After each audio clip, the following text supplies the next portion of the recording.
महाराष्ट्र हुकूमत की जारी करदा रमजान गाइडलाइंस से उलमाए किराम मुतमईन नजर नहीं आ रहे हैं। उलमाए किराम और अकाबरीन ने रमजान मुबारक में हुकूमत से कर्फ्यू में रियायत की मांग की थी, लेकिन रियायत तो दरकिनार मजीद सख्ती हिस्से में आई। उलमा का कहना है कि सिर्फ मजहबी मकामात पर ही सारी बंदिशें क्यों, जबकि जिंदगी की दूसरी सरगर्मियां अपने तरीके से अंजाम पा रही है। हमारी नुमाइंदा अजहरुद्दीन ने इमारत शरिया मराठा के नाइब अमीर मौलाना अब्दुल रशीद मदनी से बातचीत की। महाराष्ट्र गवर्नमेंट की वजारत दाखिला ने रमज़ान गाइडलाइंस जारी की है। इन गाइडलाइंस के तहत अब इबादत गाहों में इबादत पर एक सवालिया निशान लग गया है। हमारे साथ इमारत शरिया मराठवाड़ा के नायब अमीर मौलाना अब्दुल रशीद मदनी साहब है। उनसे जानने की कोशिश करते हैं किस तरह से इन हालात का मुकाबला होगा। जी मौलाना, अब मसाजिद पर पाबंदी है, फिर जिस तरह की मसाजिद में इबादतों के सिलसिले में, नमाज़ों के बारे में या नमाज तरावी के सिलसिले में जितने अफराद मस्जिद में होते हैं, मैं समझता हूँ कि तकरीबन शायद इतने ही अफराद बसों में भी होते होंगे और तकरीबन करीब इससे ज़्यादा अफराद ट्रेन की किसी एक बोगी में भी होते होंगे।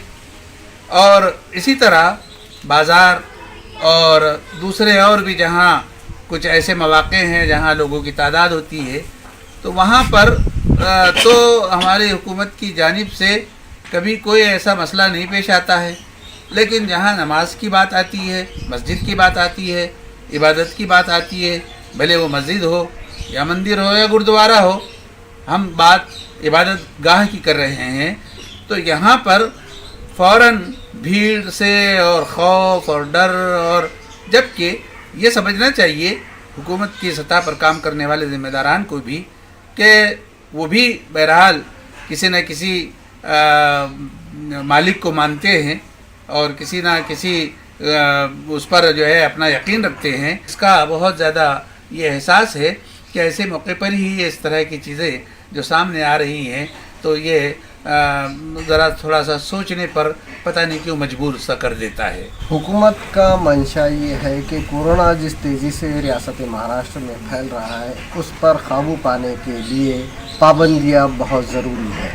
आप कितना इत्तेफाक करते हैं? देखिए, जहाँ तक हुकूमत का ये सोचना कि पाबंदियाँ बहुत ज़रूरी है, हमारा भी यही कहना है कि जहाँ जहाँ भीड़ भाड़, मजमा, इलेक्शन, यात्राएं और जो है जुलूस और इस तरह की चीज़ें जो निकलती हैं, हर एक पर काबू पाना चाहिए और ऐसा नहीं होना चाहिए।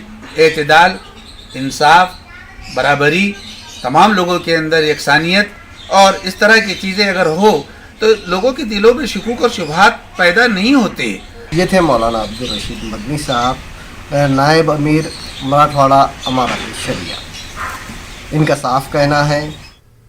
वक्त हुआ छोटे से वक्फे का, मिलते हैं कुछ और अहम खबरों के साथ।